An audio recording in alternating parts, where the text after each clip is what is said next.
Hello mga person, for today's video is papakita ko sa inyo ang pinakamasarap at napakamurang ramen times tempura times boneless chicken with the lemon sauce. As in, napaka-perfect combination. May coleslaw rin pala siya. Ayan. At yung sabaw niya, the best talaga yung lasa niya. For only 178 NT, may combo meal ka na at may free drinks pa, di ba? Saan ka pa? Siyempre, dun tayo sa low budget pero napakasarap at mabubusog kang talaga. Yes! Dito lang yan sa Eda Mall Food Court. Hanapin nyo lang yung picture na ganyan. And yung price niya is 178. So, ano pang hinihintay nating mga person? Let's eat! Cool. Ayan, matakam muna kayo. Yan, tamang kwentuhan lang kami dyan. At naka-live pala ako dyan. Kaya sumisilip rin ako sa other side. Yan, ito yung chicken and tempura. Ayun yung lemon sauce nasa tabi ng aking ramen.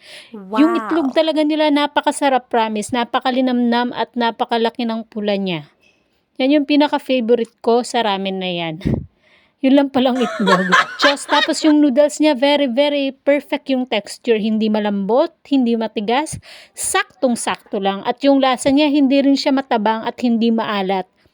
As in, for me, this ramen is perfect. Perfect! Ito yung pinaka-favorite namin ni Daddy Joe. Pag pumupunta kami dito sa Eda, ito talaga yung kinakain namin. Yan, may patempura sila. Tapos, boneless chicken. As in, napakasarap, promise. Pag pinapanood ko nga itong video to, nag-crave na naman ako.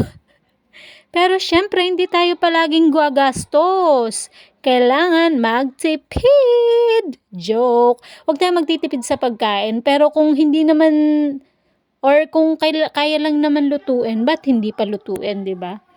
Huwag tayo masyadong kumain sa labas. Kasi pag kumain ka sa labas, medyo magastos. Minsan hindi ka pa busog. Pero sa combo meal na to, Diyos ko, burp ka talaga, sobrang busog. At happy ka paglabas mo ng mall, promise.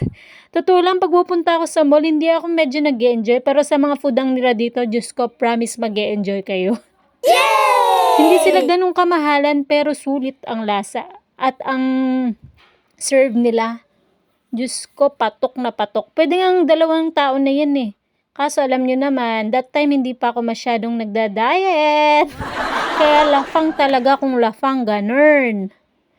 Kaya nga napag-decidean ko na rin na mag-diet kasi sobrang lumulobo na talaga ako. Kasi yung damit kong yan is hindi siya masikip. Pero ngayon ang sikip na. So, thanks for watching. Don't forget to follow. See you in my next video.